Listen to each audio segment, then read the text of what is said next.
Well, ladies and gentlemen, thank you for that very warm invitation.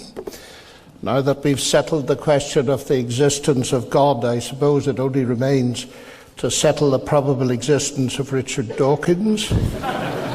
And I'm reliably informed that there's a bus running around Oxford suggesting that he might not exist. And my brief is to talk to you about probably the most powerful scientific voice that has been added to the atheist choir. And that is the voice of physicist Stephen Hawking. Around the world, the headlines were full of it. Stephen Hawking says physics leaves no room for God. And these headlines were referring to the publication of his book co-authored with Leonard Mlodinow entitled The Grand Design. That book went straight to the top of the bestseller charts. And of course, the public confession of atheism by a man of such high intellectual profile as Hawking had the instant effect of ratcheting up the debate by several notches. What are we to think of it? Because it certainly has disturbed many people, particularly young people. One young man wrote to me and he said he recalls the shock of stopping at a filling station and reading on the hoarding, physicist Hawking says, physics has no room for God. He was a Christian. And he said to himself, well, what chance have I of entering into this debate? I am a professional pure mathematician. That is my field. But of course, these things go beyond science, as we shall see in a moment. And that is why I made a small attempt to respond to Hawking. If he pronounces that there is no God in the name of physics, does it mean that all theologians should resign their chairs forthwith? All church workers hang up their hats and go home? Is it really true that the grand master of physics has checkmated the grand designer of the universe? Now, it is an immense claim to have banished God.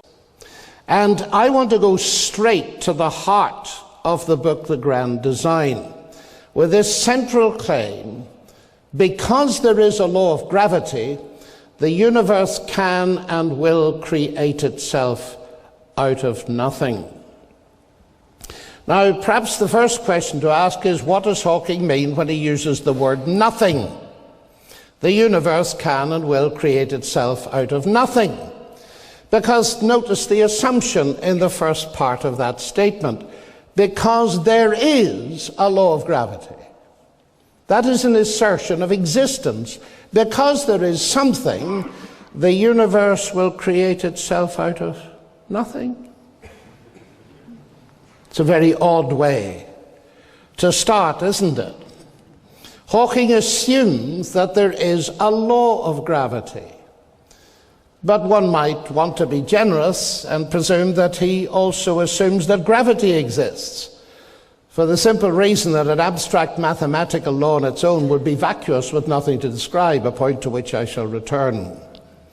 But the main issue surely is this: gravity, or a law of gravity, is not nothing, if Hawking is using that word in its usual philosophically correct sense of non-being. If he's not, he should have told us.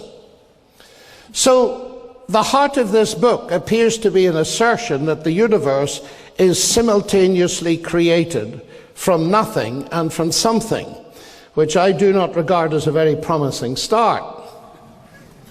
Now, of course, I am aware that when physicists talk about nothing, they often appear to mean a quantum vacuum, which is manifestly not nothing. And Hawking alludes to it later in the book. We are a product, he says, of quantum fluctuations in the very early universe. I'm tempted to suspect that a lot of this is a bit too much ado about nothing.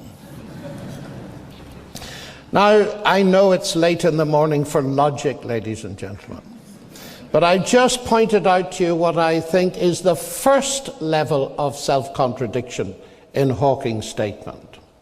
But I believe there to be three. And I have subsequently tried to invent a sentence in English that also contains 3 levels of self-contradiction, and I haven't been able to do so. So my challenge to you is to try and copy Hawking by producing something parallel to it. Let's analyze it a bit further. The universe can and will create itself. Now, if I say X creates Y, I'm presupposing the existence of X in order to bring Y into existence. That is what the word means. So if I say X creates X, I am presupposing the existence of X to account for the existence of X. Well, this is obviously self-contradictory, and it's logically incoherent, even if we put X equal to the universe. To presuppose the existence of the universe to account for the existence of the universe sounds like something out of Alice in Wonderland, not science. Now that's a second distinct level of contradiction. The first one, you will recall, is the universe is created out of something which is nothing. The second is it creates itself. But then the notion that the law of gravity, that a law of nature explains the existence of the universe, is also self-contradictory. Since a law of nature, by definition, surely depends for its own existence on the prior existence of the nature it purports to describe. And I shall come back to that later. So I would submit to you, however provocatively it may seem to you, that the main conclusion of the grand design turns out to be a triple self-contradiction. Philosophers just might be tempted to comment, so that's what comes of saying philosophy is dead. Oxford chemist Peter Atkins, whom I believe is to be the subject of a debate later, believes, I quote, that space-time generates its own dust in the process of its own self-assembly.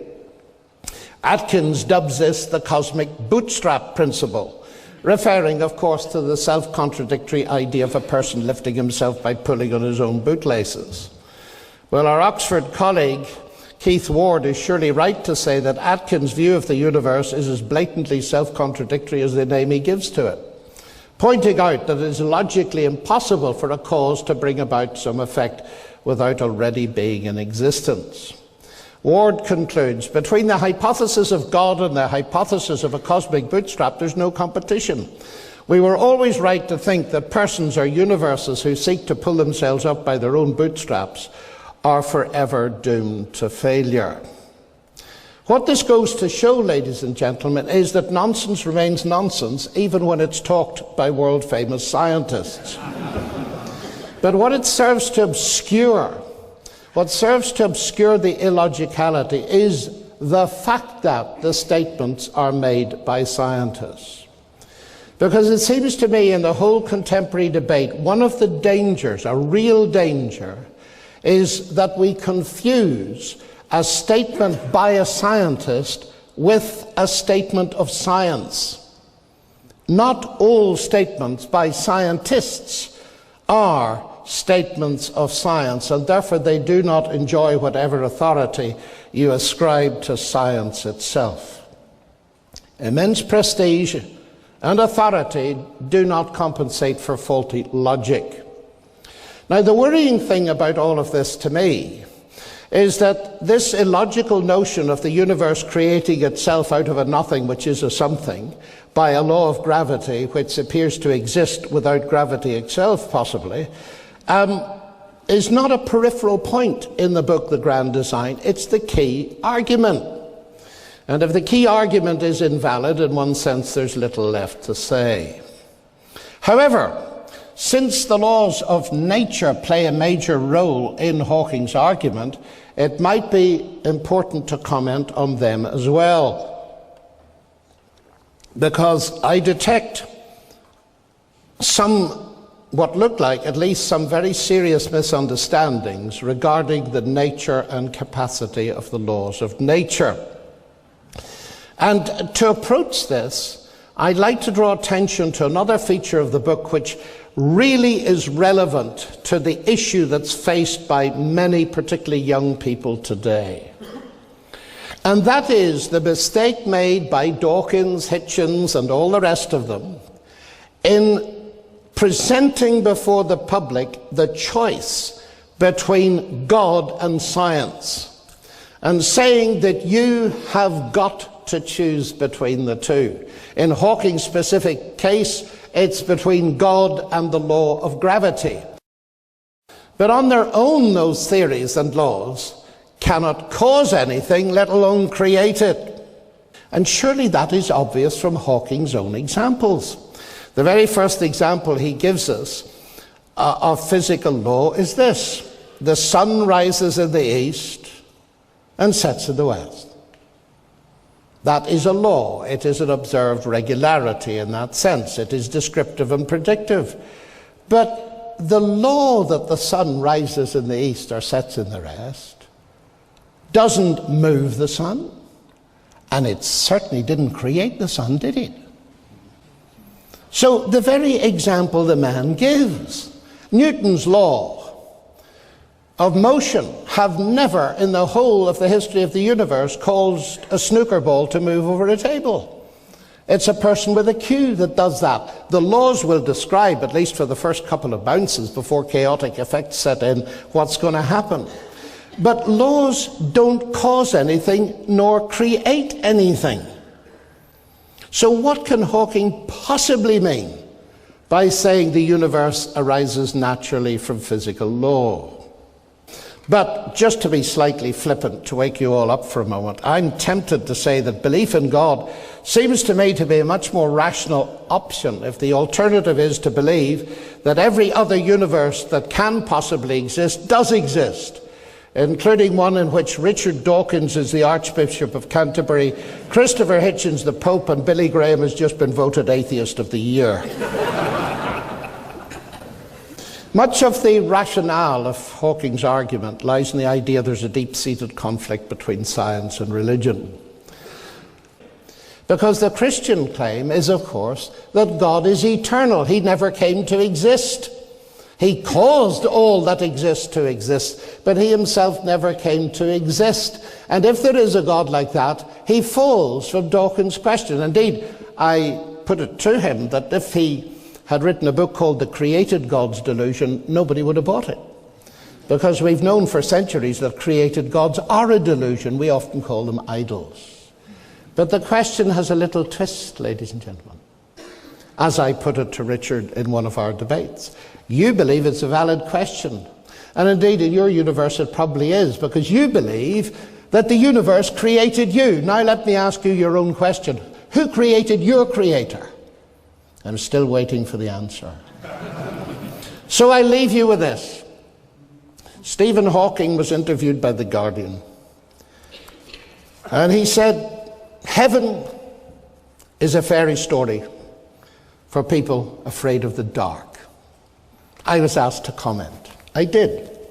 Atheism is a fairy story for people afraid of the light. Thank you, ladies and gentlemen.